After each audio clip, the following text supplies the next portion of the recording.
A segunda vinda de Cristo é a acrópole da nossa esperança. É o pináculo da fé cristã.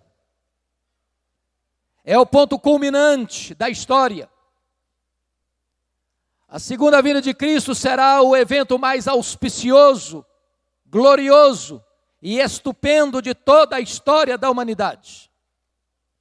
O fato de Jesus retornar prova para nós que a história não está à deriva. Ela não é como um caminhão sem freio ladeira abaixo. A história não está dando voltas em círculo como pensavam os gregos. A história caminha para uma consumação na vitória retumbante de Jesus Cristo e da sua igreja. Estejam certos disso. A mentira não prevalecerá sobre a verdade. Prestem bem atenção. A injustiça não dominará a justiça. O diabo não ganhará esta batalha. Jesus Cristo virá vitoriosamente, poderosamente, e colocará todos os seus inimigos debaixo dos seus pés. E ele então reinará para sempre e sempre com a sua igreja. Jesus voltará, e voltará pessoalmente. Ele não enviará um embaixador, ele pessoalmente virá. Ele voltará visivelmente, todo olho verá, até aqueles que o traspassaram. Ele voltará audivelmente, ouvida a voz do arcanjo e ressoada a trombeta de Deus, ele descerá dos céus com grande poder e muita glória. Ele voltará também repentinamente, diz a Escritura, que será num momento, num átomo de tempo, num instante, num abrir e fechar de olhos. A trombeta soará e Jesus virá gloriosamente para buscar a sua noiva. Jesus virá ainda inesperadamente. Vai ser como ladrão de noite, não vai ser um dia óbvio. Vai ser um dia comum como qualquer outro. Quando você levanta e leva os filhos para a escola, ou os busca da escola, e vai para o seu trabalho, e retorna do seu trabalho, vai ser um dia assim, que Jesus virá. Você não sabe o dia, você não sabe a hora, portanto devemos vigiar. Mas ainda mais, a segunda vinda do Senhor Jesus Cristo será inescapável. Vai ser como uma mulher grávida. Estando grávida, precisa dar à luz. Os homens maus, os homens ímpios, os homens que não querem acertar sua vida com Deus, não querem pensar nesse dia, querem negar esta verdade, porque esse dia certamente vai ter que encurralá-los, e eles vão ter que comparecer perante o justo e reto tribunal de Deus, e os homens tentam negar esta verdade, eles tentam esconder essa verdade, eles tentam distorcer essa verdade, mas nada nem ninguém pode evitar que Jesus Cristo volte, e volte gloriosamente para buscar a sua igreja.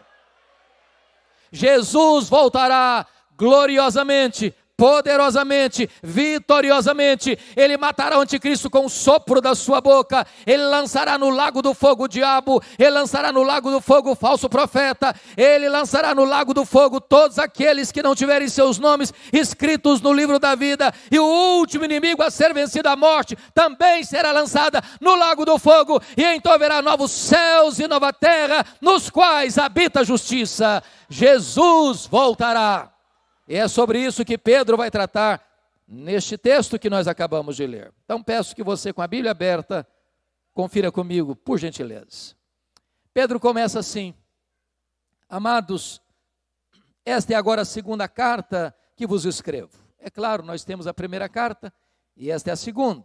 Ele diz: em ambas, procuro despertar com lembranças a vossa mente esclarecida. Isso me dá um grande alívio, porque os apóstolos não tinham a pretensão de sempre trazer coisas novas. E eu não tenho também a pretensão de trazer nenhum fato novo a você.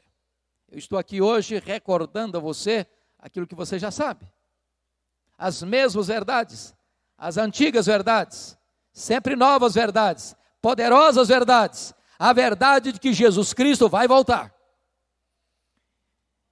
E Pedro está dizendo isto para introduzir o que ele vai, de forma pontual, destacar no verso 2.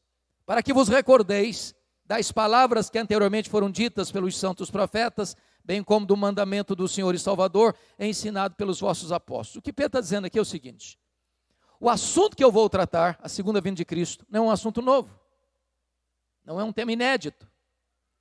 Essa verdade já foi tratada pelos profetas. Há mais profecias no Velho Testamento sobre a segunda vinda do que sobre a primeira vinda. Todos os livros do Novo Testamento, exceto Filemon, 2 de João e 3 de João, tratam desta magna doutrina, segunda vinda de Cristo. Este mesmo assunto o próprio Jesus tratou. Lá em Mateus 24, quando perguntaram para ele: Senhor, quando vai ser esse tempo da consumação dos séculos, que sinal haverá da tua vinda? E ele respondeu: vede que ninguém vos engane. Haverá guerras, rumores de guerras, nação contra nação, reino contra reino. Surgirão muitos falsos profetas e enganarão a muitos. O amor se esfriará, mas este evangelho será pregado em todo o mundo para testemunhar a todas as nações, então verá o fim. Esta mesma magna verdade também foi pregada e ensinada pelos apóstolos. Pedro tratou disso, João tratou desse assunto, Paulo tratou desse assunto. Então o que Pedro está dizendo é que a palavra de Deus unanimemente trata da segunda vinda de Cristo. Nota de rodapé.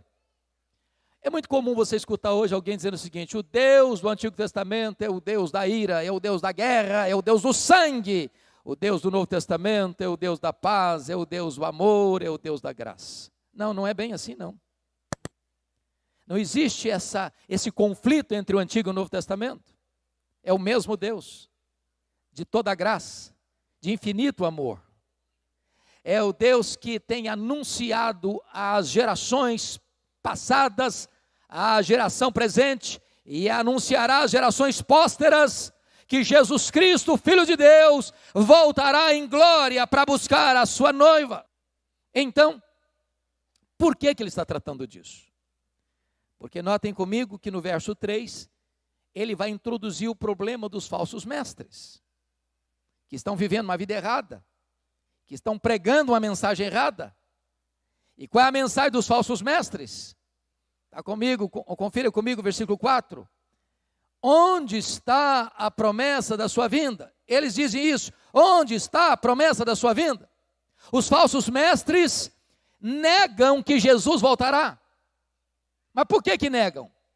Porque essa doutrina não lhes convém. Porque esta verdade os incomoda. Porque esta verdade os confronta. Porque esta verdade os atinge de cheio. Uma vez que eles não querem mudar a sua vida, uma vez que eles não querem mudar a sua doutrina, uma vez que eles não querem mudar a sua conduta, anunciar que Jesus vai voltar é anunciar o juízo, o acerto de contas. Então preste bem atenção: quando alguém não quer mudar a sua conduta, ele tenta mudar a doutrina.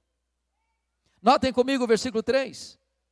Os falsos mestres estão surgindo e virão escarnecedores com os seus escárnios, andando segundo as suas próprias paixões.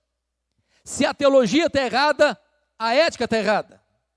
Se o ensino está errado, a vida está errada.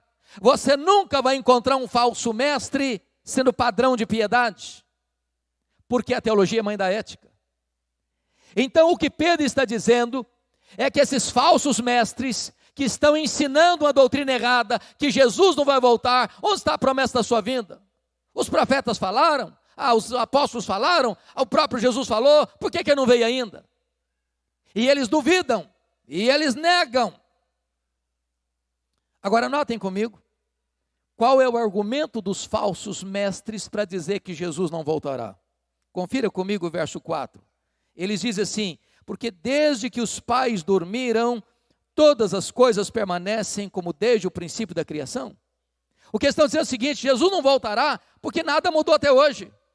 E se nada mudou até hoje, nada vai mudar daqui para frente. Desde que o mundo é mundo, não aconteceu nada, não mudou nada. Portanto, falar que Jesus voltará é uma ilusão, é uma quimera, é uma utopia, é enganar as pessoas ou amedrontá-las. É esta a mensagem dos falsos mestres.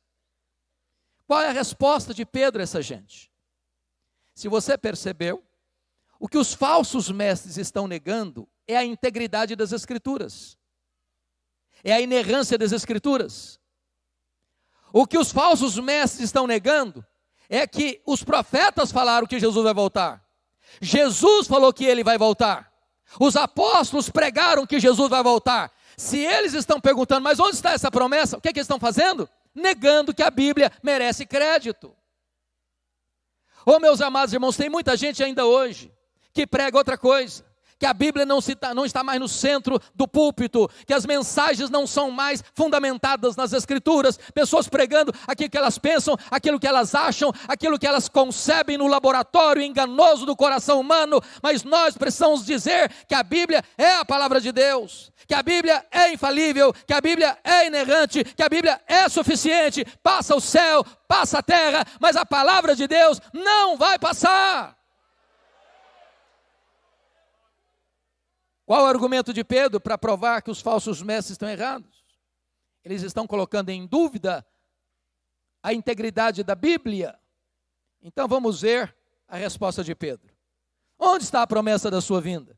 Porque desde que os pais dormiram, todas as coisas permanecem como desde o princípio da criação. Será que é isso mesmo? A resposta de Pedro no versículo 5. Porque deliberadamente esquecem. Deixa eu dizer algo aqui.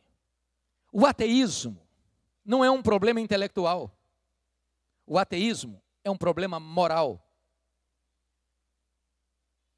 O apóstolo Paulo diz que a ira de Deus se revela do céu contra toda impiedade e perversão dos homens que detêm a verdade pela injustiça. O homem que não quer mudar a sua conduta, não quer mudar a sua vida, ele recebe a verdade, ele vê a verdade, ele escuta a verdade, mas essa verdade o incomoda, essa verdade o esmaga, essa verdade o fere, essa verdade o chama ao arrependimento, e como ele não quer mudar a sua conduta, ele tenta afogar essa verdade, ele tenta matar essa verdade.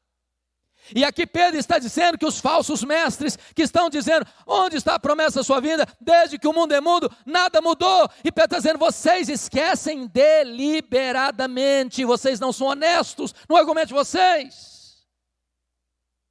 E Pedro vai dar 3 razões para mostrar que os falsos mestres não são honestos na argumentação deles. Primeiro argumento, confira comigo, versículo de número 5.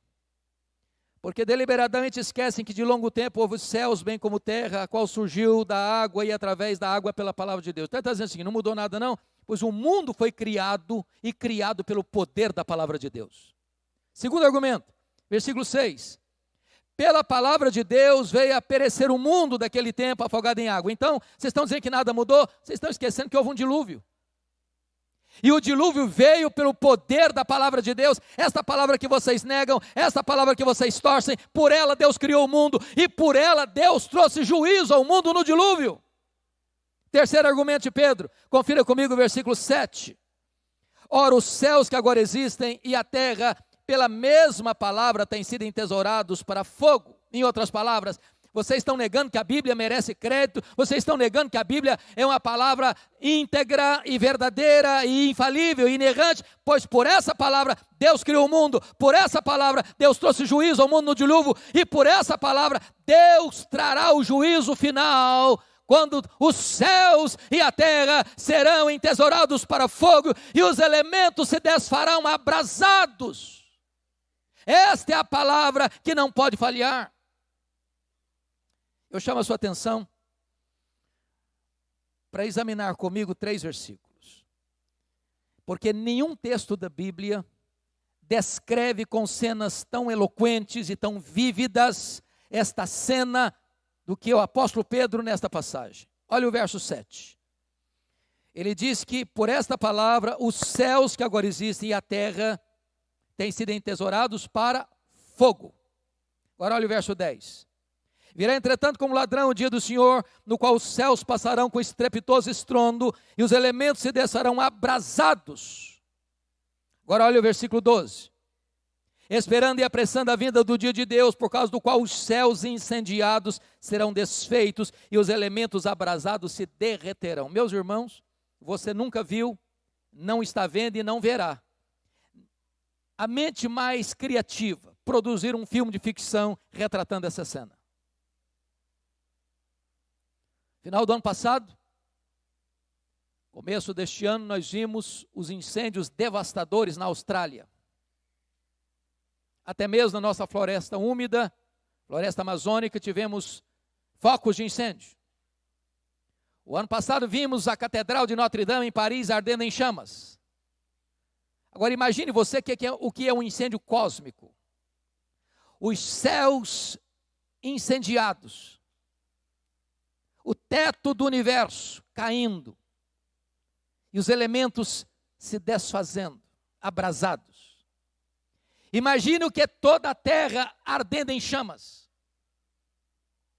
Imagine o que é as colunas do universo ruindo, entrando em colapso. É uma cena de terror. É uma cena de medo. É uma cena catastrófica. E os homens desesperados vão tentar fugir dessa cena. Está lá em Apocalipse 6, 12 a 17. Os homens vão querer fugir para algum lugar, para uma caverna, para um buraco, para qualquer situação. Eles não estão com medo de morrer, não. Eles estão com medo de enfrentar a ira de Deus no seu juízo. Esta é a cena que Pedro está descrevendo, meus amados irmãos, da segunda vinda do Senhor Jesus Cristo. Mas fica ainda a pergunta dos falsos mestres: cadê a promessa da sua vinda? Por que está demorando?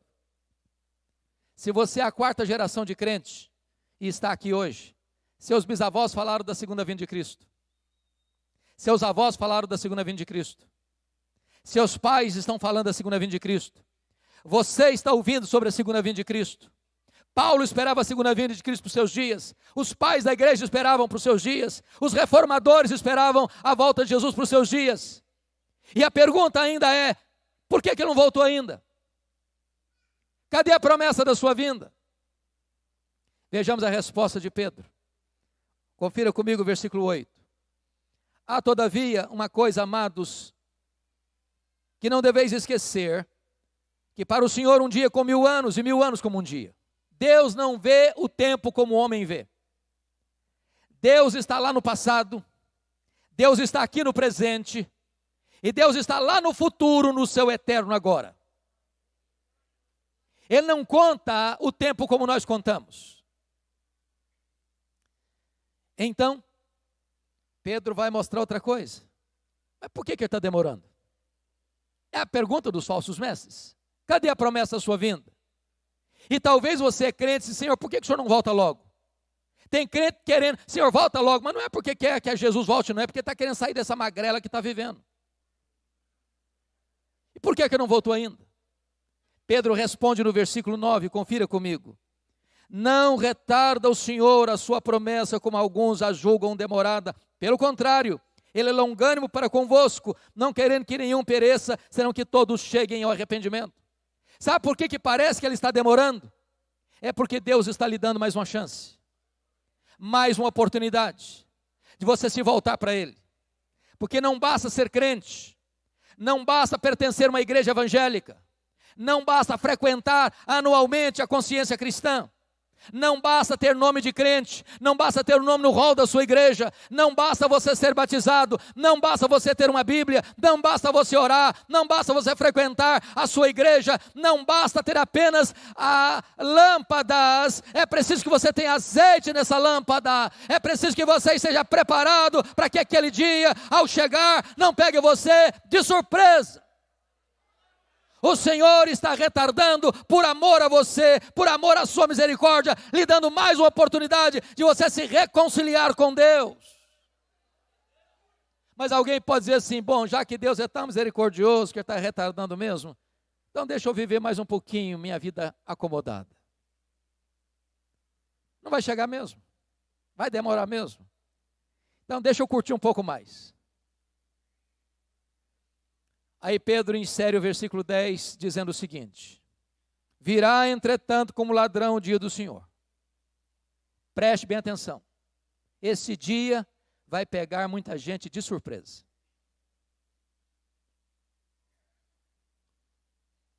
Além do mais, nem você nem eu, tendo saúde ou não tendo dinheiro ou não pode garantir que estaremos vivos, não podemos garantir que estaremos vivos amanhã, nem daqui a 5 minutos, Quando perguntaram para John Wesley, o que você gostaria de estar fazendo quando Jesus voltar? Ele respondeu, eu gostaria de estar fazendo o que eu faço todo dia. Todo dia eu estou esperando, todo dia estou preparado. Eu não sou filho das trevas para esse dia me pegar de surpresa. Eu sou filho da luz, estou aguardando este dia ansiosamente. Oh, amados irmãos, eu louvo a Deus, porque Consciência Cristã escolheu esse tema para este ano. A segunda vinda de Cristo é uma doutrina que está sendo escanteada em muitas igrejas. Não se fala mais sobre esse assunto. Não se canta mais sobre a segunda vinda de Cristo. Não se prega mais sobre a segunda vinda de Cristo. O que se escuta hoje é que o homem está construindo um paraíso aqui. É a teologia da prosperidade, é a teologia do homem no centro, é a teologia da glória do homem na terra. E isso está esvaziando o povo da verdadeira esperança, dando ao povo um veneno mortal, morte na panela, enquanto que a esperança, a gloriosa esperança, a imarcessível esperança está sendo sonegada ao povo evangélico brasileiro. É necessário dizer que nós aguardamos o nosso glorioso Redentor. Lá no céu está a nossa pátria, lá no céu está a nossa herança, e é para lá que estamos indo. Aqui somos peregrinos, aqui somos forasteiros, aqui não temos território permanente, aqui não temos pátria permanente, aqui não temos herança permanente. A nossa pátria está no céu, e é do céu que aguardamos o nosso glorioso Redentor. A volta de Cristo assegura que a injustiça e o sofrimento serão julgados e restaurados. Para os que choram a perda de entes queridos, a promessa da ressurreição e do encontro com o Senhor traz consolo seguro. 1 aos Tessalonicenses 4, 16 e 17. A segunda lição é a urgência do Evangelho. Se Cristo vem e todas as nações prestarão contas, a missão de proclamar a Boa Nova é imediata e universal. A terceira lição é a ética do tempo presente. A esperança da vinda molda a santidade e a perseverança. Quem espera deve vigiar, orar e viver em santidade, não por temor vazio, mas por amor ao Senhor que voltará em glória. Lucas 12, 32, Apocalipse 22. Terceiro, apliquemos essas verdades com orientações práticas e pastorais. Para o crente individual, mantenha uma vida de oração e arrependimento constante. Reveja prioridades à luz da eternidade, relacionamentos, o uso do tempo e das posses, e viva como peregrino, investindo em coisas que permanecem. Para a comunidade, proclame com coragem a esperança da vinda, consolando enlutados com a promessa da ressurreição e formando discípulos comprometidos com a missão. Pratique vigilância corporativa, cultos, ensino bíblico e cuidado mútuo que produz santidade e perseverança. Em evangelismo, use a urgência do retorno não para alarmismo, mas como incentivo amoroso à conversão. 2 advertências pastorais finais. Evite especulações sobre datas e sinais como fim em si mesmos. A Escritura chama a prontidão, não a fixação em cronologias humanas. E não deixe que a esperança escatológica excuse a negligência social. A expectativa do retorno nos impele a agir com justiça e misericórdia agora, pois o reino que esperamos transforma o modo como vivemos hoje. Consolo e exortação se encontram aqui. A vinda de Cristo garante que a história terminará sob sua justiça e amor. Essa certeza nos dá coragem para sofrer com fé, urgência para proclamar o Evangelho e motivo para viver em santidade.